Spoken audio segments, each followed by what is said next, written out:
Hello, എല്ലാവർക്കും നമ്മുടെ മറ്റൊരു വീഡിയോയിലേക്ക് സ്വാഗതം. ഇത് ജൂൺ 2 എടുത്ത വീഡിയോ ആയിരുന്നു കേട്ടോ. അതാണ് രഞ്ജിത്തേട്ടൻ ഹാപ്പി ബർത്ത്ഡേ ടു മീ എന്ന് പറയുന്നത്. രഞ്ജിത്തേട്ടൻ്റെ ബർത്ത്ഡേ ആയിരുന്നു ജൂൺ 2. അതിനു മുന്നേ ജൂൺ 1 നൈറ്റ് നമ്മൾ ചെറിയൊരു കേക്ക് കട്ട് ചെയ്തിട്ടുണ്ടായിരുന്നു. ആ ഒരു വീഡിയോ കൂടെ ഞാനിതിൽ ആഡ് ചെയ്യുന്നുണ്ട് കേട്ടോ. എല്ലാവരും ഉള്ള ദിവസമായതുകൊണ്ട് തന്നെ നമ്മൾ നേരെ പോയത് നമ്മുടെ സ്വന്തം കരാമയിലായിരുന്നു കേട്ടോ. കരാമ അല്ലാത്ത സെൻറ്ററിൽ പോയി നമ്മുടെ സ്ക്രീൻ കാർഡൊക്കെ ചേഞ്ച് ചെയ്ത് നന്നും അവിടെ ഇരുന്ന് കളിക്കുന്നുണ്ടായിരുന്നു കേട്ടോ. അത് കഴിഞ്ഞ് നമ്മുടെ ഫേവറേറ്റ് സ്പോട്ടായ തലശ്ശേരി ശ്രീനാരായണ റെസ്റ്റോറൻറ്റിലേക്കാട്ടോ നമ്മൾ പോയത്.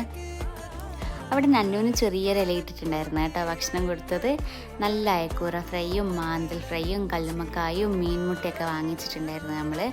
അതൊക്കെ കഴിച്ച് നമ്മൾ നേരെ പോയത് ദേര സിറ്റി സെൻറ്ററിലേക്കാണ്. നല്ല ഓഫർ നടക്കുന്ന സമയമായിരുന്നു. അങ്ങനെ നമ്മൾ അവിടുന്ന് കുറച്ച് ക്ലോത്ത്സ് ഒക്കെ വാങ്ങിച്ചു. നന്നെ ഇതാ നല്ല കളിയായിരുന്നു അവിടെ എത്തിയിട്ട്. ഒളിച്ച് കളിക്കായിരുന്നു കേട്ടോ തന്നെ കണ്ടിട്ട്. അപ്പോൾ അത്രയുള്ള വീഡിയോ.